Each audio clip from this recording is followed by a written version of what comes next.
Good morning to the DMV and the rest of the world. This is your girl, Reese, aka the best that ever did it, aka the one who, you know who this is. I'm just gonna cut the chase. You know who this is. And today I am joined by my lovely, beautiful co-host, Miss Bernice Smith. Hey, Good Bernice. morning. Good morning. Good morning, everybody. Hey. And of course, we have my brother, my main man in production, Mr. Molly Mall himself, Million Dollar Moments. Thank you, Molly, for being here with us, even though he may not say nothing yet because, he backstage doing what he do. But he's here. Hey, girlie. Nene is the first one on the line. Good morning, y'all. Love you, love you. So today topic it comes from me having conversation with multiple women, Bernice. I've been having conversation lately with people my age, a little younger and some older, who's not married, who's Mhm. looking to become married.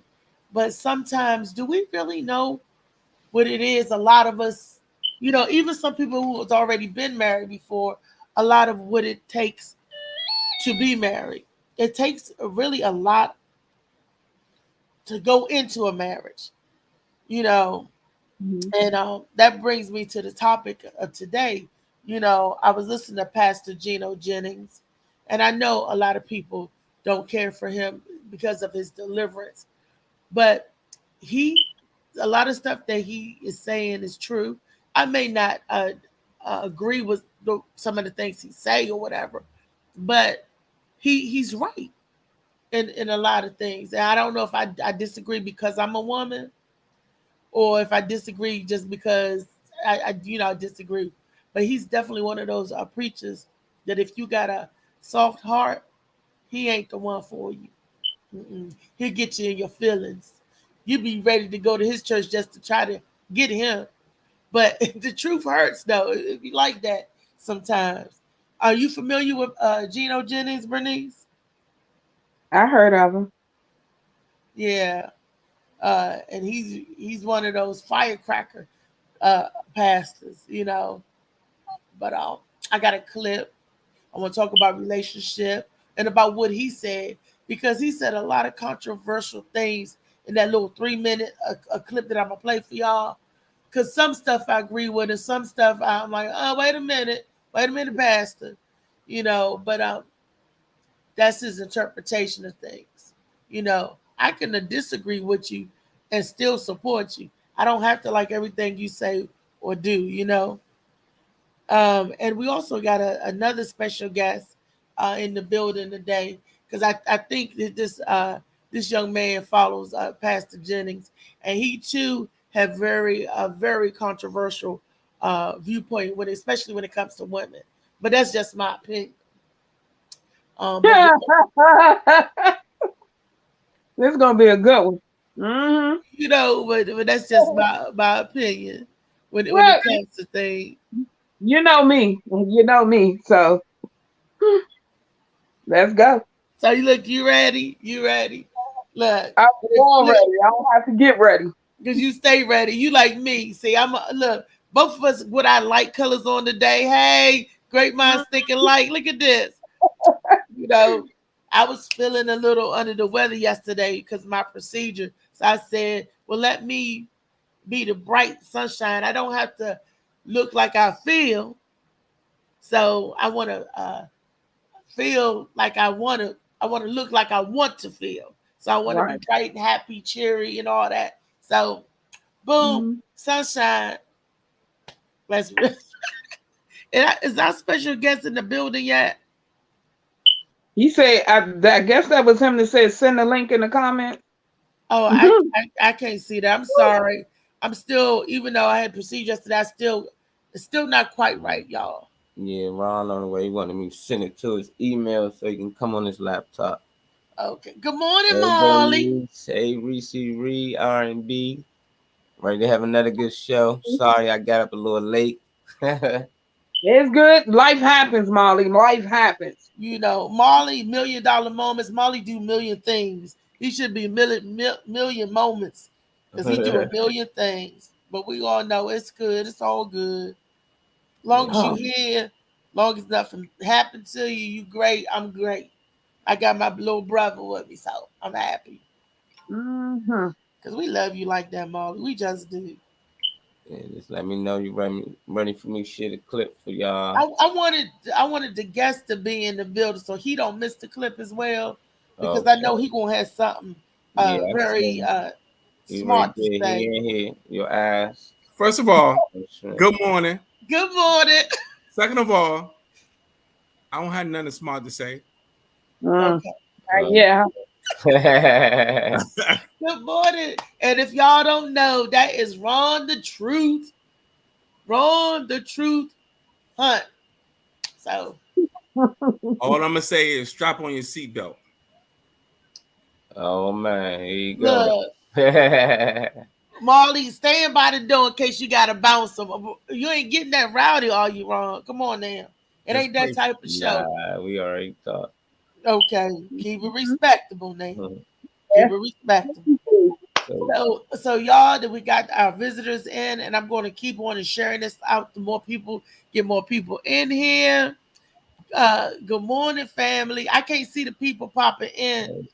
Butterman in here said Ron. Good morning. And we live on YouTube and Facebook because I'm sending out the YouTube link because some people say they can't get it on Facebook.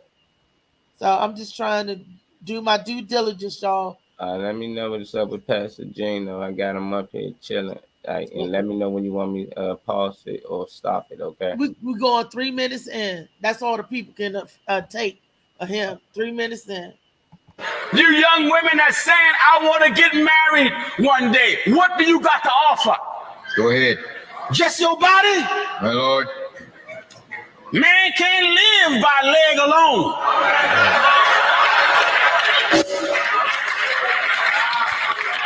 Go ahead, tell it. Am I right, I said? That's right. Man can't live by legs alone. That's He right. can't live by that. That's right. That alone one makes him eat. Amen. Are you listening? Go ahead, brother. Go ahead.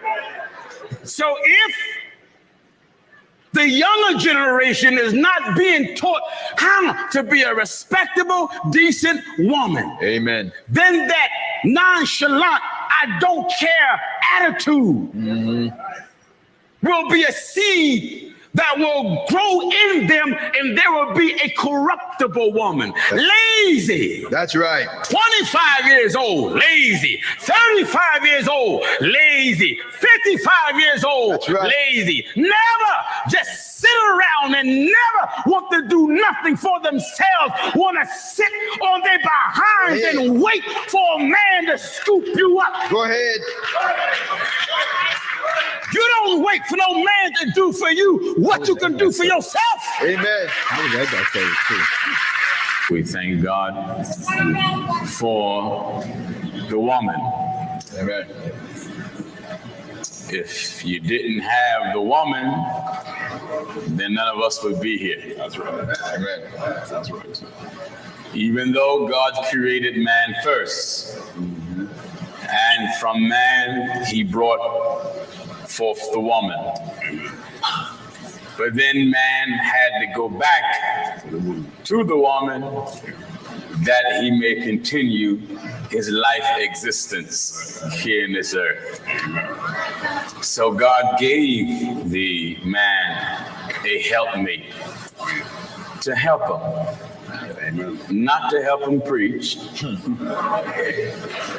but to help him. Amen. I have a gentleman, they emailed me and try to get hundreds of emails over this women preacher issue. And one gentleman wrote me and said how I chose to use scripture to my advantage to suppress women. Just as he put it, whites use scriptures to suppress blacks. I'm not using anything to suppress anybody. That's right. God said he suffered not a woman to teach. That's right. God said he don't want a woman to usurp authority over the man. He's talking about from a spiritual perspective. God have no problems in a woman being a judge or a queen, a position of authority, but from a divine perspective, it is God, man, then woman. That's right. That's God's order. That's right. Viewer, that's God's order. God, man, then woman. If you take note, God who have no beginning of days, no end of life, he made the body of the man before he created the body of the woman. So that was the order that he established. God has no beginning. No beginnings. So then he made man who had God's shape, God's form, and took on God's character. Then to help maintain the garden. That's right. Meaning to help maintain life. Right. He gave man a helpmate. Wonderful. For when man and woman maintained the garden, they was maintaining seed. Right. Which established the fact that God ordered that man and woman will maintain seed or offspring. That's right. That's right. God have never purpose for man and man to maintain offspring. Thou madest Adam.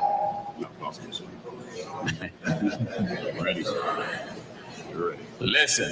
In the book of Tibet, or Tobit, chapter 8, and at verse 6. Yes, and in the book of Tibet, chapter 8, and at verse 6. Verse 6. And to my viewers, before you read, as Dan the man mentioned, the book of scriptures is ready. If you've been following the telecast before this, you can order it. It's just the book of scriptures.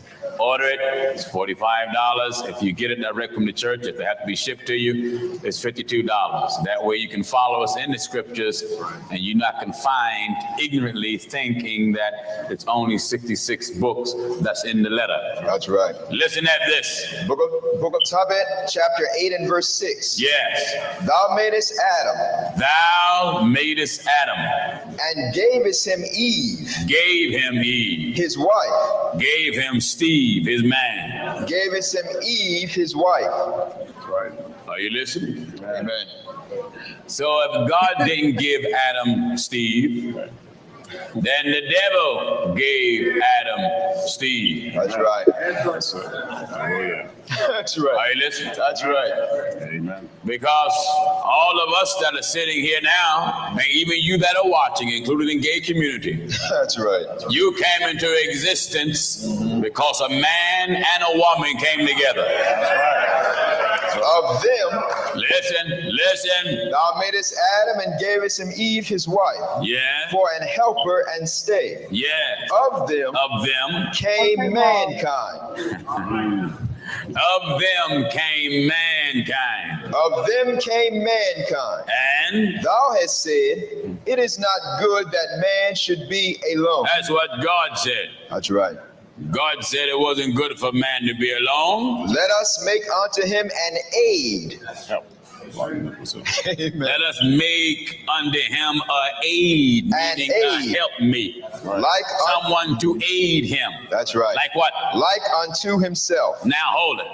That don't mean he made another man. That's right. Oh no. Okay, Mom. What do you mean, like? Okay, we heard it. We heard a lot. Y'all heard it. Y'all heard a lot. Woo. Okay.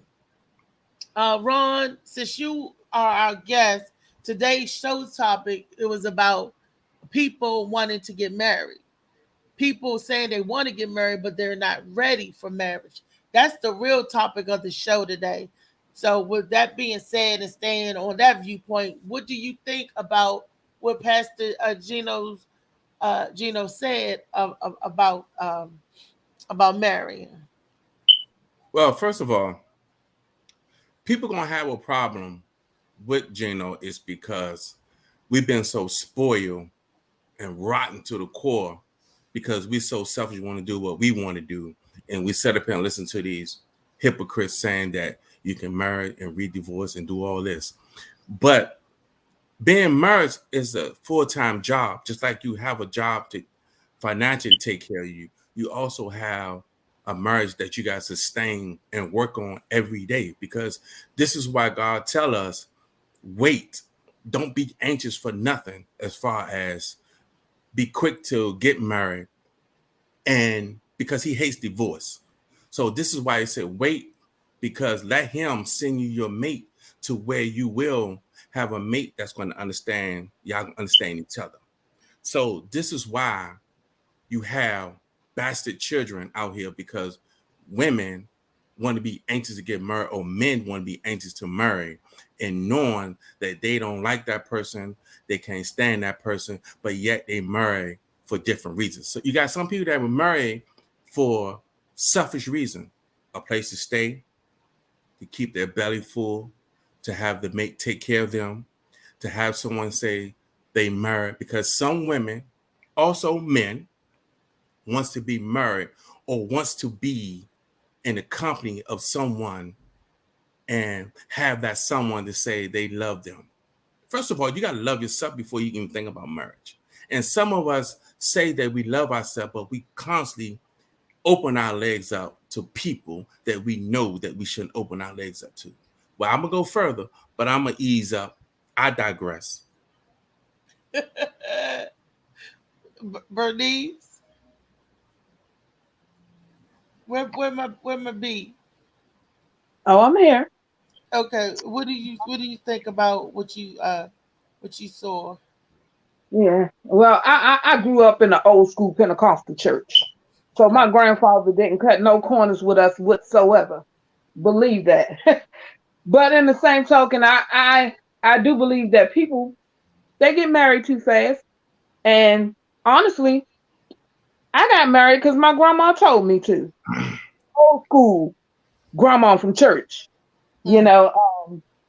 And I think my thing is, I think a lot of women do want to be loved. Men too. They right. want to be loved. They want to be in a committed relationship. And sometimes we jump the gun because we are impatient. But in the same token, like I said, there's some churches out there who pushing people to get married. They hit you with that scripture. Oh, it's better to marry than to burn. Yeah, I hear that a lot. So it's not only us making mistakes, but sometimes it is leadership. Of course. So I learned because I was married. I was married and I was divorced. And I learned a lot of things from it. You know, they say, I heard Ron say that God hates divorce. Very true. Very true. But he also gave you a way of escape. If your husband do certain things or your wife do certain things, you can get out of it. But in the same token, like I said, I mean, everybody do things for different reasons. That's why it's so important that we lead people with loving kindness and that we teach them the right way and don't cut corners saying, okay, well, baby, yeah, the Bible does say it's better to marry than to burn, but teach us to be patient. Teach us the way we should go. Because my grandma taught me. She taught me how to take care of my husband, and I did everything she taught me. And sometimes it's just not enough, especially if the man wasn't taught to be a husband. See, it takes both of us knowing, both of us being on the same path, but us having an understanding. So things happen. That is so true. Wow. Well, my viewpoint of it is, I believe men and women should go to counsel before they get married. First of all, marriage is a contract. There's all different types of arrangements and agreements. Some people marry for love, but I'm going to double back because I'm going to ask y'all later, what is your definition of love and how do you love a mate? Like Ron says, some of us, and Bernice, you said it too, we don't even know how to love ourselves. We got to love ourselves first before we start doling it out to other people. Okay, remember, hold that, because I'm going to double back and I'm going to ask y'all that question. But I think it's a contract. We were always taught that you grow up, you out there dating and courting. Dating, or my grandmother would call it courting, would be for that purpose solely, only to get the mate. They said when you're ready to marry, then you get out there and court. That's how they used to do it back in the day. So you see a girl you like, you want to marry her, then you start courting. That lets both of y'all was under the understanding that this could potentially lead up to marriage. That's why we courting each other. It wasn't no, I'm gonna see this person, I'm gonna see that person, because back then they had a very double standard. Back then, if a woman get out there and court 3 or 4 dudes, now she was considered loose. You better not go out there courting this person and that person. You was considered a worthless woman, even from a woman standpoint. That they ain't gonna let you bring no shame like that to yourself or to the family and all that. Nowadays, young people are not even thinking about getting married because they don't have I don't think they have the mental capacity or capability of understanding what really got to go on into that. Like Pastor Gino Jennings said, if you're 25 and you get married with that I don't care attitude, then don't get married, because marriage is something you definitely got to care about. I know this young girl, right? The boy wanted to marry. The girl, they got married. And then it ended up in divorce because she said, I didn't care whether or not I'd be married or not. I don't care. And the man said, well, if I knew that you didn't care, I wouldn't have married you then. He said, because I care. And I care about you and love you. And she was the one didn't want to work because she wasn't mentally prepared. You know, some children or some young females and males get the wrong idea because, like you said, Bernice, bad leadership. And maybe your leaders or the people that's telling you to do these things don't know themselves. You know what I mean? Yeah. You know, it's just a generational of curses and ignorance. So we got to break the change. We got to study to show ourselves approved. We got to educate ourselves. We got to know ourselves, but we got to love ourselves. Yeah. Now, that brings me back to my second question, y'all. What is your definition of love? Bernice, I want to start with you. Well, one thing my grandmother taught me, she said, baby, let me explain something to you. Love is not words. Love are your actions, how you treat, how you forgive, how you support. She told me all those things. So when I love hard. You know, so I'm giving, I'm patient, I'm trying to work things out, I communicate, you know, so and it's still, regardless of everything I've learned throughout my life, being 49 and having 9 children, I'm still learning, because what I have learned is that you can't love everybody the same. Like when my children, when they were younger, I knew how to love them. So when they got older, especially my boys, I said, well, now you're a man. How can mommy love and support you? Because you're not the same person. So you have to learn that person. And that's where the courting comes in. You have to learn that person and learn how to love them. Because just because they said this is the way you love them doesn't mean that's what they need.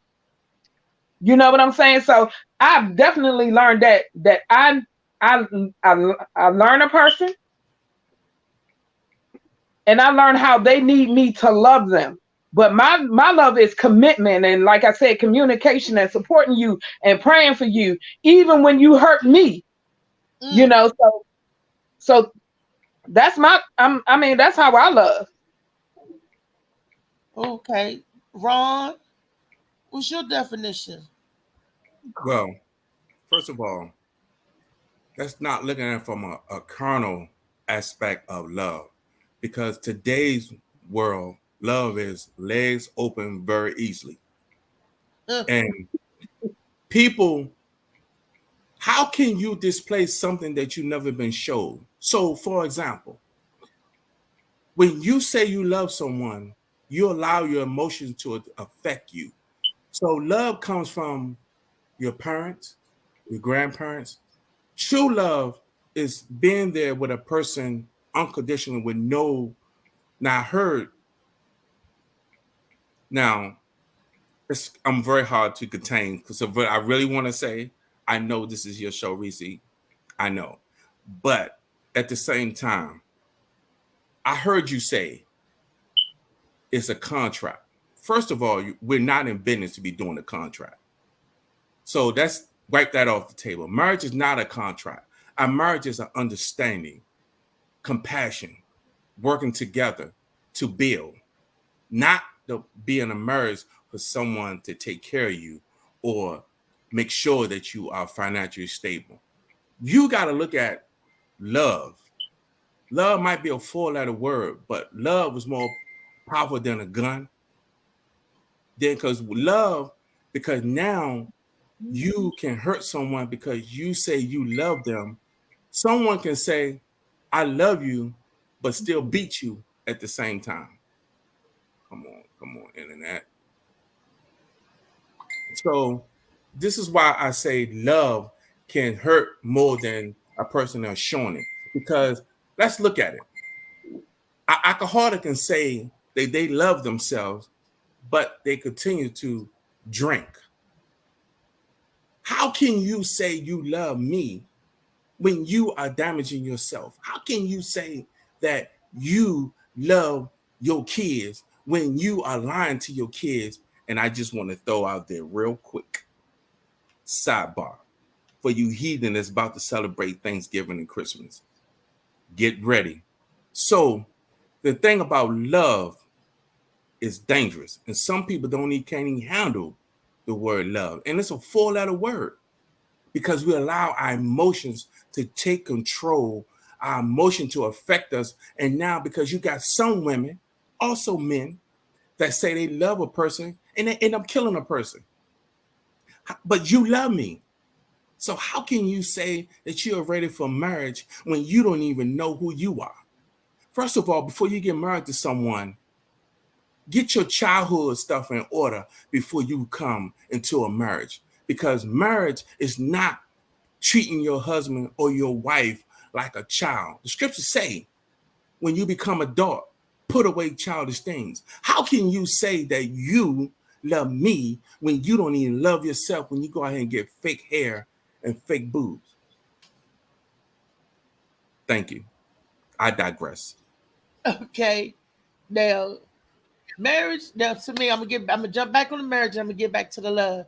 Marriage is a contract by the government standards because you both entering into this agreement and you both have to sign your name on the dotted lines. Whether you believe it or not, under the legal term and ramifications, marriage is a legally binding contract. Okay. Yep. That's legally okay. The second on love, when I say you love yourself and you know yourself, that's how you're able to give love. We have to get through or get past whatever childhood trauma that some of us, everybody have a different childhood. Some people didn't have childhood trauma and some people do. But if you're carrying along baggage, you can't fly if you carry along all this bag. Like Erykah Badu song Bag Lady, you're going to hurt yourself carrying all these bags like that, you know. And we got to learn ourselves. When you love yourself, you're not going to mistreat anybody else. Like, I find it hard to. And then when you're loving another person, that means you're loving, if I'm taking it as man and woman relationship. I ain't even talking about children and family members or relatives. I'm talking about entering into a relationship with a man and a woman. When you say you love that person, you should say, I love that person on the standards or the fact that I love everything about this person, even the person's good and the bad. I just don't like when he gives me money, or I just don't like when we go out to the movies, or I just don't like this. You got to love all of that person.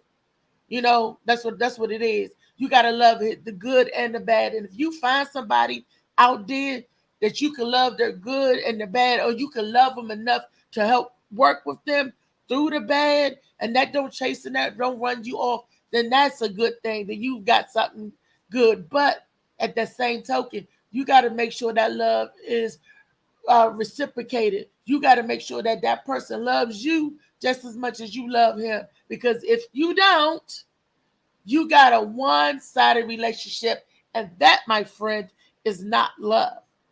You know, like when I say I love you, this used to be a saying, I love your dirty drawers.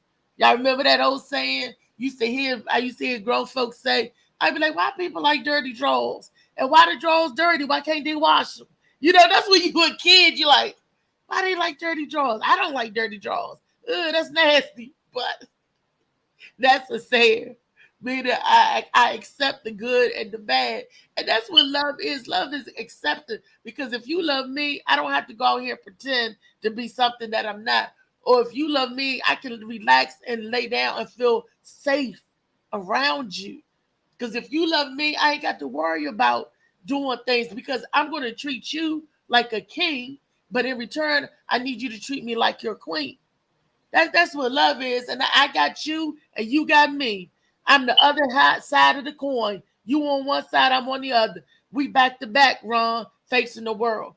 Because we got that union. That's that love that I'm talking about. I want that spiritual love like God loved us, that agape love or agape love. Agape, tomatoes. Y'all know what I mean. That's and that is a love. Woo! I don't know if somebody been in love, but love is one hell of a drug because love will make you high as Scooty Brown on cloud nine.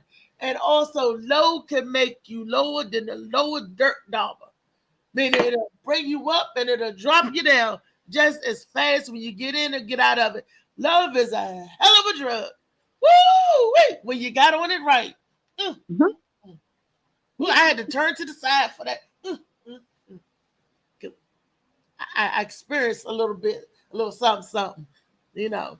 Maybe that person didn't love me back, but I experienced that getting high feeling off of loving on them. Okay. Mm-hmm. Y'all gotta be Bernice. I'm sorry, Ron. Bernice like, Bernice. Okay.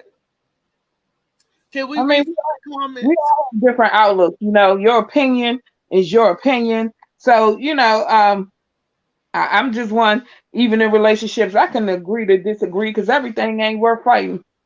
You know, sometimes you just got to say, okay, and let some things go. But like I said, in marriage, sometimes God save you from yourself.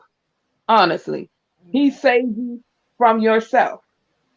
And like I said, I learned a lot just being, because my grandparents were together almost 60 years before my grandma passed. And, you know, I said, my grandma was a strong woman. She stood through everything. I said, I'm not built like her. I'm not. And I'm honest with myself about who I am because some things I'm just not enduring. But they were built different back then. You know what I'm saying? It was real different back then. So, you know, I always give my grandma respect and props. You know, Bible say we all know in part. So she taught me to the best of her ability. And I take from what she taught me and I take it and use it.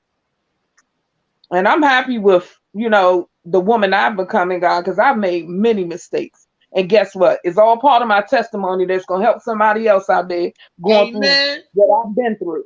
So I'm good. That's right. Ron, before we get into reading the comments, because I see a lot of comments on the side, lengthy stuff. Can I get a reader?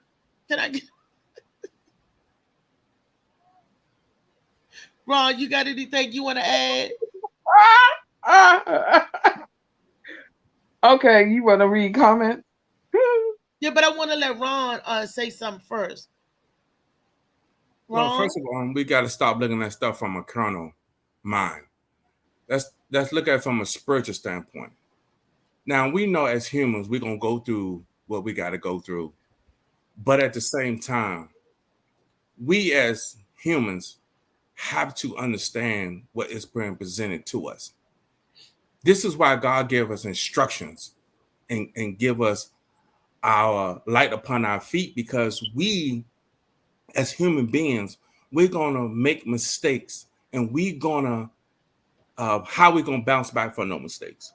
So if he's telling us to wait and stop allowing our emotions and our pride get ahead of us to, you know what? I'll skip that because I can't be myself. So, and I got to respect your show. So, just read the comments. Okay, what are people thoughts? What are they saying? Bernice, if you could read them, please. Uh, Ernest was referring to love, legs open very easily. He said only Ron. He said Ernest said heathens, not this word again. Louisa says love is not the blame for the terrible acts we do. Love is it. Love is its own entity. We love a person from our understanding or perception of what love is. If you're not taught pure unconditional love, if you're not taught what pure unconditional love is. And Ernest says, how is common law marriage handled? What contract do they sign? You don't have to. The government do it for you. Louisa says we are love. We were formed in love, and we are supposed to live in love. Life experiences cause us to stray away from the pure simplicity of what love is, and we place love in the same place we put water. Water is there, and we take having it for granted. But if we don't take for granted our resources, we'll lose them. That's the same for love. If we don't continue to have patience, kindness, understanding, caring, and trust, love will not grow, and it'll turn into pain and hate. Y'all know that came from the Blue Phoenix. Only the Phoenix can say that, and hopefully the Phoenix will be on with us, tomorrow and everything. And Ron, you could come back tomorrow and share your thoughts. If you don't, you always said, Reese, I gotta respect your show, but I know Ron get hot with his, so that's why he was saying that to the people, because Ron go there, he go deep, and some people find it offensive, like Pastor Geno Jennings was saying, especially when we're talking about marriage in a sense of a man and woman, and what he said was true. That's to reprocreate and to create life. It takes a man and a woman, not Adam and Steve or Eve and Evelyn. We all know that. We definitely know that is how it was supposed to be set up. So I don't care how much your man and a man might try, or woman and a woman might try. You're not going to spark no life like that, not unless you get it going to a lab. And for Ernest's question, the common law marriage, I think the government put that in place because maybe a lot of people were shacking up at one time. And if, like, on your job, if your tenure there is a long time, you're invested in. So I guess the law sees it as if you're shacking up for a long time, your tenure in that relationship, you're invested in. So you're allowed to get something out of it. Only not every state have common law. You got to check in your local state. I think DC is the common law. I don't think Maryland is, though. But you got to check in your local state, your local jurisdiction, as to what common law is. And for those of you who don't know, common law, I think, is if you live together after 7 years or something like that, you have the right to have spousal right. The courts look at you as being married, So, but every state got its own jurisdiction regarding and concerning that. 10 years, Ernest. See if DC, I think DC got a common law thing. So if you living with somebody for 10 years, not going together, but living in the same dwelling for 10 years, I have the same address. You might be common law married. And you might want to think about that player before you dip out of there, because she still could take, half your stuff. We got a couple more comments too. Okay, let's read some more comments. What the people saying? I don't know what Ernest talking about. He said fluffy. Fluffy. Louisa says the circumstances were different. You don't know what your grandparents dealt with behind closed doors. You were only shown what they allowed you to see. You don't know if you're as strong as your grandmother because she didn't tell you about the tears, the arguments, the lonely nights and the days. She didn't tell you how she may have talked down to your grandfather sometimes, or if he did the same. We never know the full truths of our ancestors, but we can definitely learn from them. Okay. Everybody different, though. I need to respond to that, though. I saw a lot. Right behind you. Go ahead. I saw a lot. My grandfather was one of those men He spoke down to her. She was not supposed to say anything to him, period. I saw some stuff, trust me. And I know, and God knows who I am. I will not tolerate that disrespect in any way, shape, or form, because the Bible tells the husband to place his wife on a pedestal. If you steady belittling me and talking down to me, there's no way you're going to tell me that you love me, because he tells you to love your wife as Christ has loved the church. So come on now, we got to do better. I saw a whole lot, and I know from what I saw, what she went through, I'm just not doing it. I'm saying that I'm not doing it. Wow. Now, my flip the script, because I'm on the other end of the spectrum. My granddaddy, we knew everything that they did, because first they put it out on Front Street, my grandparents, and it was my grandmother that was the heavy. My grandfather was a gangster when it was in the streets, but when it comes to Sally McFarland, Sally didn't play. Sally cussed my grandfather out. Sally used to cuss him out. You owe MF, you owe this and this and that. My grandmother was the hard, and it was my grandfather that put her up on the pedestal. Not only did I get it from, we know the relationships behind them, because the family and friends, talk about it. And my grandmother used to always say, your grandfather ain't no hero. Your grandfather this, and I always try to take jabs at my granddaddy. Yeah, I'm going to be honest. My grandfather didn't chase women. Did he gamble? Yep, he gambled. Did he like to drink? Yeah, he drunk sometimes. But grandma was the heavy. She was about that coin, that money. And my grandmother thought she was bad. Well, she was bad, but she's the woman that didn't play. But my grandfather was a man that didn't play when it comes out there in the street. But when it came to that woman, my grandmother would beat him down. My grandmother would tell him what we're going to do. My grandfather would come home, bring his check home to her and say, Sally, do we got enough to get a new car? My grandmother didn't work. She stopped working, especially after I was born, to take care of me. But it was like grandma didn't play. My mama, my mama, my aunts, and my uncles, they're brothers and sisters. My grandmother's sisters, my grandmother brothers. I was one of them childs that I asked questions.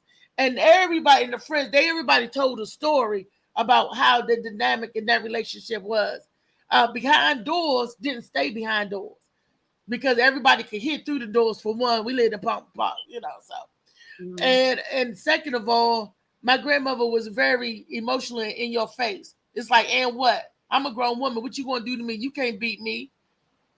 It was that kind of stuff. My grandmother is the only one that my grandfather said, don't ever step on my feet. Don't nobody stepping on my feet. My grandmother stepped on both of his feet. And my grandmother, little lady, she about 5'2". My granddaddy like 6 feet. She was like, hey, what you going to do, knucker? And what? My grandmother she was quiet, but she was very vital. My grandfather, we know Wade didn't play, no stuff, So back then, they was born in 1934. Okay, so there was a different, and they was farmers from down south. My grandfather, they owned their farm. My grandmother and their family was sharecroppers, farm. So it's a totally different dynamic in how, the way things go and what I seen. So I didn't see no weak woman in the family. I saw, we used to feel sorry for my granddad. We used to feel sorry for him because he was a hard working man. And grandma, you would say, Grandma, you ain't got to talk to granddaddy like that. She was like, shut up. And I was like, well, I'm just saying that's my granddaddy. Your granddaddy ain't no hero. Your granddaddy ain't, my grandma was hard on men. Now, I have a man that I'm raising. I'm having a child that I'm raising to a man. He's already grown. He raised. But I try to instill good things to him. I don't believe in beating down or tearing down no man. I just don't believe that. But at the same time, I don't believe in no man beating down, tearing down no woman either. It's different. Woo, it's different. I never considered my grandmother weak. She was the glue that held the family down. She was the hardest working woman I ever met. She was Heaven's grocery store. She was that ear. She was She was everything. She was everything. She was everything. And I will always appreciate all the things that she taught me. You know, she was the one who said, baby, she said, when you get married, she said, even if you and your husband argue, she said, you still got to do your part. So I did that. Me and my husband argued. I fixed him breakfast. He must have prayed over that food about 30 minutes. Ron, what you got to say before we get into some more comments? Everybody grew up in different dynamics, and I'm seeing my grandparents. I didn't say my parents. My parents didn't raise me because they still were children themselves, but my grandparents raised me, and these are the things that I saw. And I wanted to go out there and be a Proverbs 31 woman because I love my granddaddy so much, and he told me how a woman's supposed to act. And my grandmother told me, and he always said, go out there and get your own. Like Pastor Geno Jennings said, he said, you got to be lined up to do this for a man. My grandfather never had to cook. My grandmother always made sure that the dinner was on the table, and we cleaned the house. My mama and them, cleaned the house. I was a little too young. I dirtying up the house. But he would come home from work. She have his dinner ready and stuff and everything like that. But he also came home from work and gave her this check. So it was an agreement. He had to bring the home, and she had to do what it would make it do for the family. And she was a good woman because she didn't tip out on my grandfather, even though she even told me herself that she had a chance to for money, and she thought about it because they grew up hard with the money. But she said because she had her 4 little kids, she did not cheat on my grandfather. But she thought about it. That thought was there. And I was like, Grandma, how could you do that? She said that when she married my grandfather, she did not love him.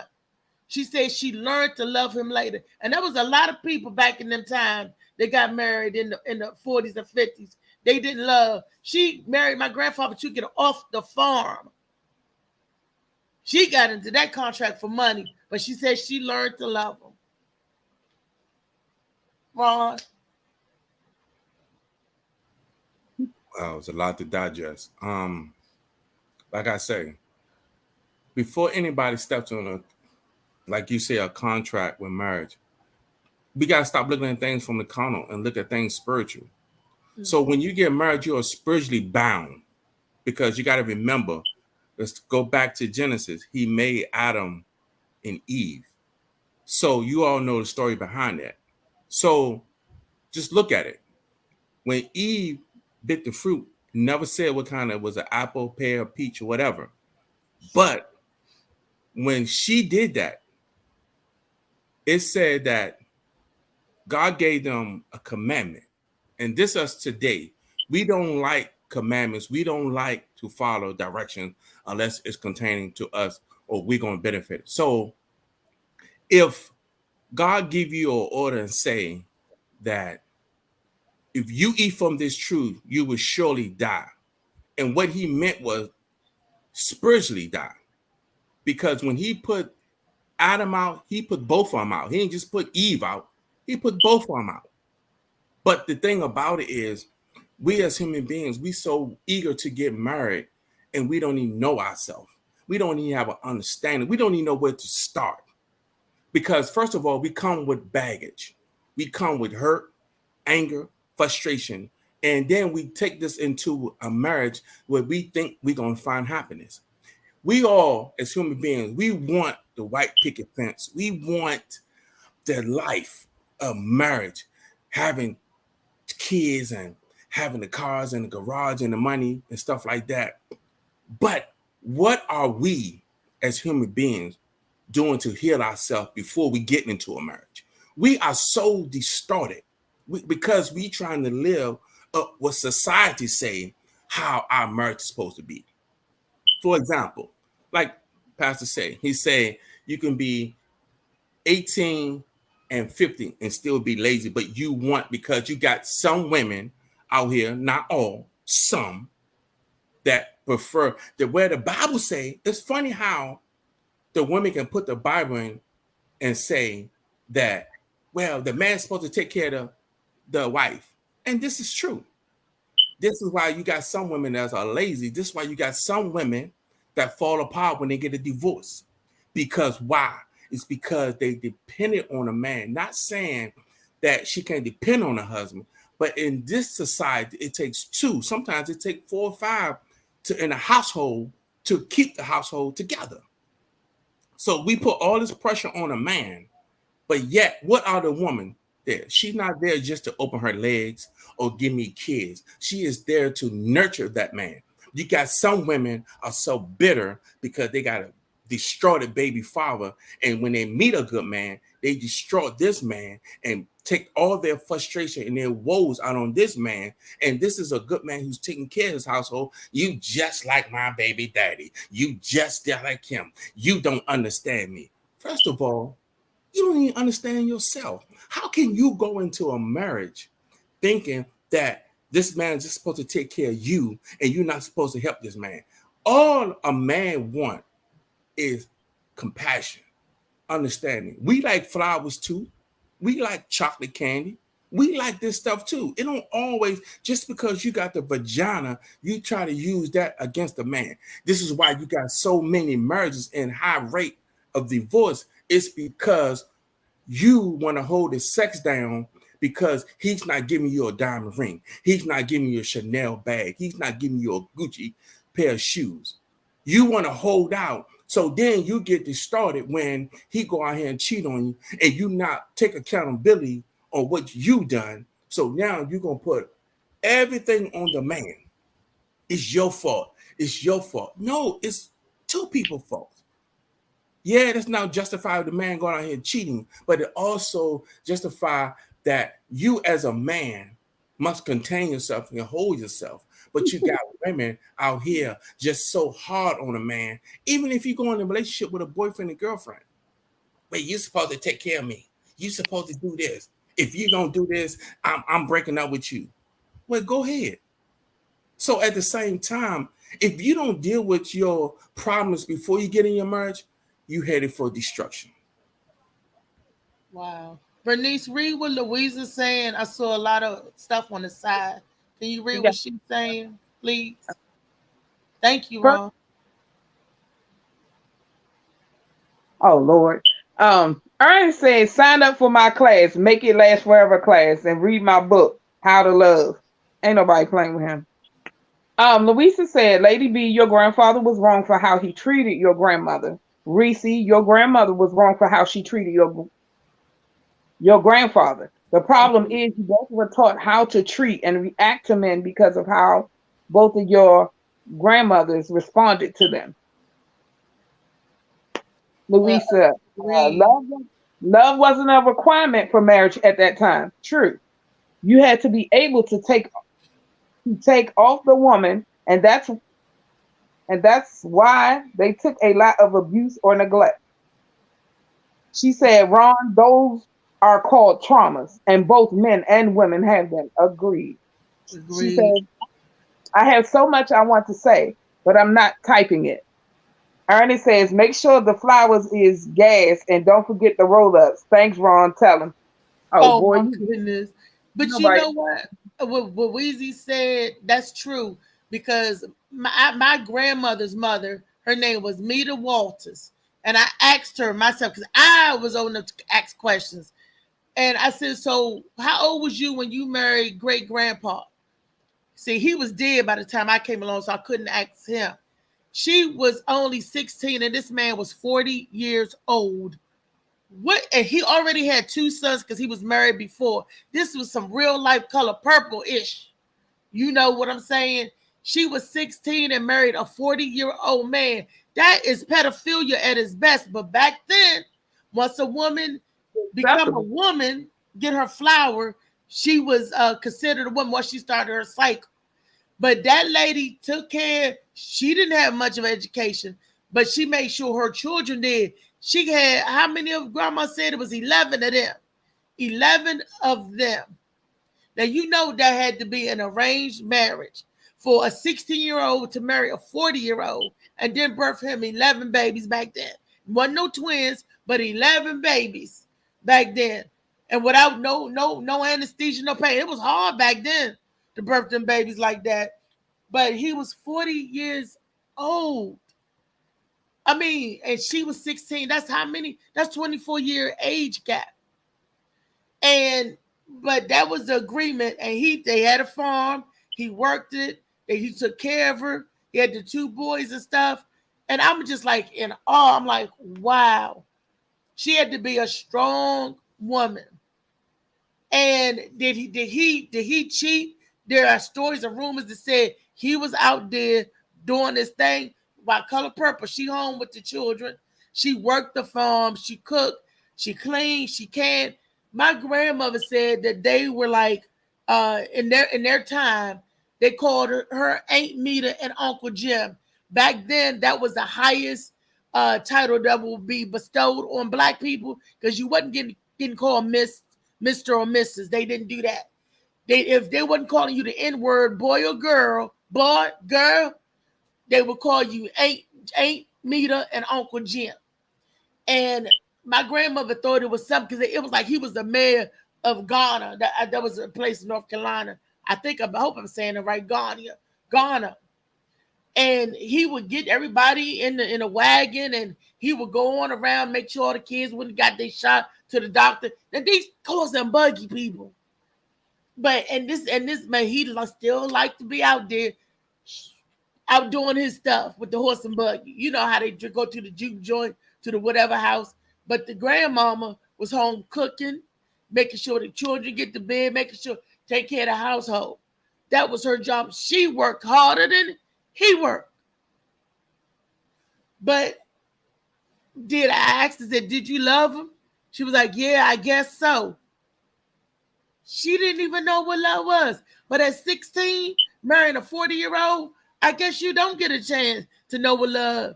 You 16 and you get married a 40-year-old and you birthing babies, clean and take care. I guess she didn't know what love was. Or the sense that we look at it as today. Now, if these young girls had to do that today, they wouldn't. They wouldn't clean the house. They don't even want to take care of the babies that they got. That's why you got the mama, the grandmama, and the great grandmama out in the club. Well, who watching the baby? The oldest child. So it's a totally different time from back then to now. And something gets lost about what a marriage is, about what love is. A whole lot gets lost in translation from then compared to now. And my question is, how do we prepare our children so they can move forward in this society? And when I say our children, it doesn't have to be the children you birth, but the people that's younger than you, your sphere of influence, your sphere of influence. If I'm saying that right, the next generation, how can we help equip them? Because I give advice all the time, and I talk to a lot of people all the time that I didn't birth. But I can give them that love and wisdom and guidance just the same. Something that maybe somebody didn't give me. But I think it was wrong who said some of them had an I don't care attitude. You can't school somebody who's not willing to learn. Even that's in the Bible. The Bible says those who have an ear to hear. So we can put it out there and we can teach them. You know, just like things are different. My oldest daughter, when I first lost my virginity, it was by force. My daughter's almost 20 years old and she's still a virgin. You know, so it's different. When you learn, you teach. You know what I'm saying? And we don't all know everything. That's why it takes a village. We have to come together and we have to teach, because I couldn't teach my sons how to be men. That's one thing I know for sure. But I tell you what, God gave me the strength to raise some good human beings, and they turned out to be great men. And that came from having other people interject into their life because their father was in prison. You know, so life happens, like I said, and you teach, you learn from your mistakes, because we all imperfect. We're not perfect. We make mistakes. The Bible say we all fall. A just man falls 7 times, 70 times. Yeah, we're gonna make mistakes. 77 times. Yeah. And love is such a big word, because that's his greatest commandment. Love. That's right. And Bernice, you're absolutely right. when you said that people don't want to listen. But let me tell you something. Those people with that I don't care attitude is not even going to come to you to ask you for advice. I'm talking about the people that come to you that say, mama or daddy, how do you do this? Or you know, whatever. The people that's not. So I ain't talking about the ones with the I don't care attitude because they don't want to hear nothing. They know everything anyway. Ron, Yeah. what you got to say before we scoot on up out of here? Well, I want to say thank you for allowing me to come on the show. Before we end it, I want to say we as parents, we are the umbrellas for our children. And we have to protect our children from the rain. So how can we protect our children when the umbrella is split, is torn? And what I mean by that is that as parents, we protect our children to keep them away from our pain. This is why we have so many destructive kids out here, because we have not protected our kids from the rain. And what I mean by that is from our pain that we have let our pain drill it down to our kids.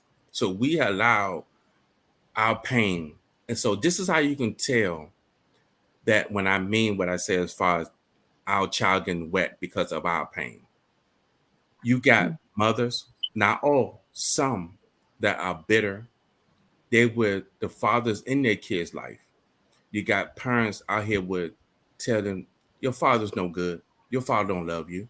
Your father even want to get an abortion. Your father don't have no respect for you or for me. But once again, the parent's supposed to be the protector of that child. If we continue to allow our child to get wet for our problems, we just pass a generation curse to that child. We have not healed from our pain. Now we pass our pain on down to the next generation. Thank you. Thank you. Ron, thank you for coming on the show. And I want to invite you back a show again. You always welcome. And you could always use this as a platform to say what you need to say. Because I enjoy speaking with you. I do myself, you know. And I like even debating you on some things and issues that we have talked about in the past before. So I do enjoy the conversation that we have, and thank you for keeping it clean for us today. Because I know you can get raw. I see you in action, buddy. I know, you get all up in the word and everything. So, but I do want to thank you, and Bernice, I want to thank you, my gracious co-host, as always. Ron, you got to come back and chill with us on some more shows. Definitely, I love you, Ron. It's my brother from another mother, you know. And definitely, and Molly Mall, thank you for being the person that you are. Molly, Yeah. you got anything to say for the people? Good show, good show. Next time, man, we'll share the next video. Freaky Friday tomorrow, y'all. Okay. We could do that on Freaky Yeah, Friday. share this video tomorrow on Freaky Friday. Yeah. This dude going around just passing on AIDS to women purposely. So that's gonna be a good talk. So we say that for tomorrow. But good show, y'all. Freaky Friday. Liar. Yes. November And y'all hit us with the panel for y'all that's coming on that want to come on tomorrow for the show. Get with me, get with Molly, get with Bernice, so we can make this thing happen, y'all.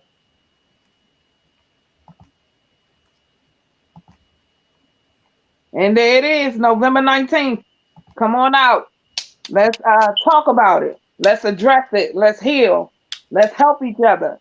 It's going to be, there will be a panel again. There will be therapists on site. There will be people sharing their stories. There'll be music and food and information. So it's just, for me, it's time. It's time to heal. It's time to move forward and love one each other. Let's heal, definitely.